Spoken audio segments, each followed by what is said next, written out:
नमस्कार, मैं हूं अंजलि कृष्णा और आप देख रहे हैं क्लीन न्यूज यूपी। चलिए शुरू करते हैं यूपी की शाम तक की 10 बड़ी और अहम खबरें, वो भी फटाफट अंदाज में। अखिलेश ने बीजेपी पर वार, भूपेंद्र चौधरी ने कांग्रेस को नकारात्मक और अपमानजनक बताया। बाराबंकी लाठीचार्ज और एबीवीपी प्रदर्शन को लेकर अखिलेश यादव ने भाजपा पर हमला बोला। उन्होंने कहा कि भाजपा अपने सहयोगियों को अपमानित कर रही है और पहले इस्तेमाल करो फिर फेंक दो की नीति पर चल रही है। वहीं आजमगढ़ में भाजपा प्रदेश अध्यक्ष भूपेंद्र चौधरी ने कांग्रेस को घेरा। उन्होंने कहा कि विपक्ष संवैधानिक संस्थाओं का अपमान कर नकारात्मकता फैला रहा है। मोदी सरकार पर जनता का विश्वास लगातार बढ़ा है और बिहार में भी एनडीए ही सत्ता में लौटेगा। दोनों नेताओं के बयान से सियासी गर्मी तेज हो गई है। 6 देशों में इन्वेस्ट यूपी का रोड शो, विदेशी निवेश आकर्षित करने और निर्यात बढ़ाने को बनाई खास रणनीति। उत्तर प्रदेश में विदेशी निवेश लाने के लिए इन्वेस्ट यूपी 6 देशों फ्रांस, जर्मनी, दक्षिण कोरिया, ताइवान, यूएई और सिंगापुर में रोड शो आयोजित करेगा। टीम सेमीकंडक्टर, टेक्सटाइल, एआई, रक्षा, ऑटोमोबाइल, ऊर्जा और पर्यटन जैसे सेक्टरों की कंपनियों से संवाद करेगी। इसके लिए हर देश में अलग डेस्क बनाकर औद्योगिक ढांचे का अध्ययन और निवेशकों से संपर्क शुरू किया गया है। भारतीय दूतावास की मदद से निर्यात संभावनाएं भी तलाशी जाएंगी। यह पहल यूपी को वैश्विक निवेश गंतव्य बनाने और उद्योग निर्यात दोनों को बढ़ावा देने पर केंद्रित है। गोरखपुर में बनेगा देश का पहला गोरखा म्यूजियम, सीएम योगी व सीडीएस अनिल सिंह चौहान करेंगे शिलान्यास। गोरखपुर स्थित गोरखा भर्ती डिपो में 44.73 करोड़ की लागत से गोरखा म्यूजियम और युद्ध स्मारक का सौंदर्यीकरण होगा। गुरुवार शाम मुख्यमंत्री योगी आदित्यनाथ और सीडीएस जनरल अनिल सिंह चौहान शिलान्यास करेंगे।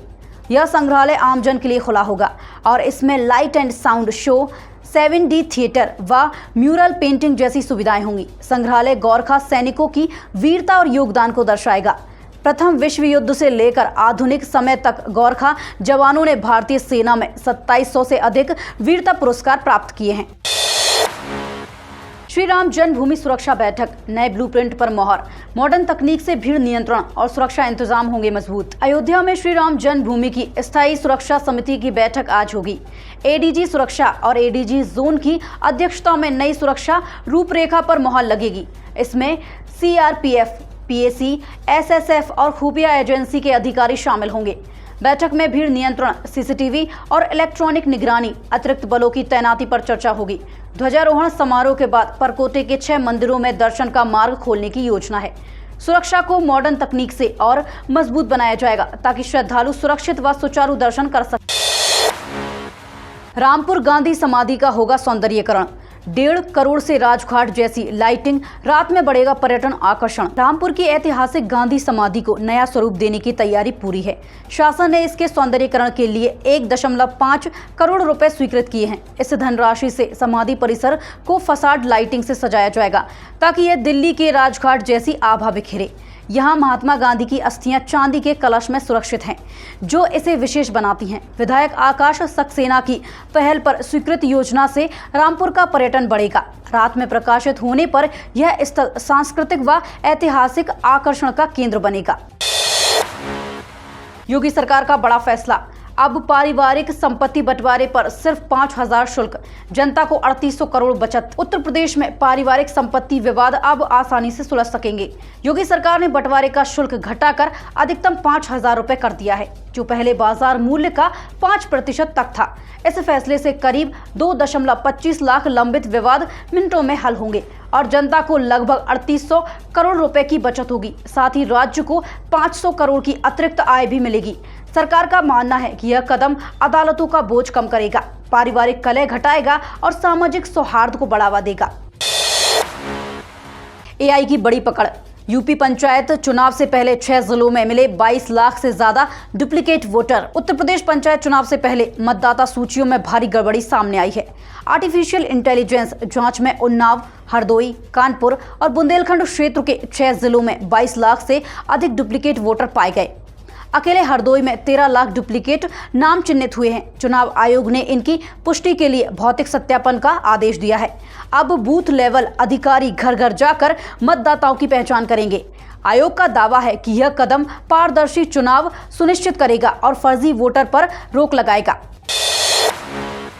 गोरखपुर जनता दर्शन में सीएम योगी ने सुनी फरियादें, अधिकारियों को हर पात्र तक योजनाओं का लाभ पहुंचाने का आदेश। गोरखनाथ मंदिर में जनता दर्शन के दौरान मुख्यमंत्री योगी आदित्यनाथ ने 250 से अधिक लोगों की समस्याएं सुनी। उन्होंने अधिकारियों को निर्देश दिए कि हर पात्र व्यक्ति तक शासन की कल्याणकारी योजनाओं का लाभ पहुंचे। जमीन कब्जे की शिकायतों पर कड़ी कार्रवाई और महिलाओं की समस्याओं के त्वरित निस्तारण पर जोर दिया। गंभीर बीमारियों के इलाज के लिए सीएम ने भरोसा दिलाया कि किसी का इलाज पैसों के अभाव में नहीं रुकेगा। योगी ने बच्चों को दुलारते हुए उन्हें चॉकलेट दी और पढ़ाई के लिए प्रेरित किया। रायबरेली में ट्रैफिक नियम तोड़ने पर 5 लाख चालान, 12 वाहन सीज। कानपुर में जुलूस ए मोहम्मदी पर रूट डायवर्जन। रायबरेली पुलिस ने यातायात नियम तोड़ने वालों पर सख्त कार्रवाई करते हुए एक हफ्ते में 5 लाख से अधिक का ई चालान काटा और 12 भारी वाहनों को सीज किया।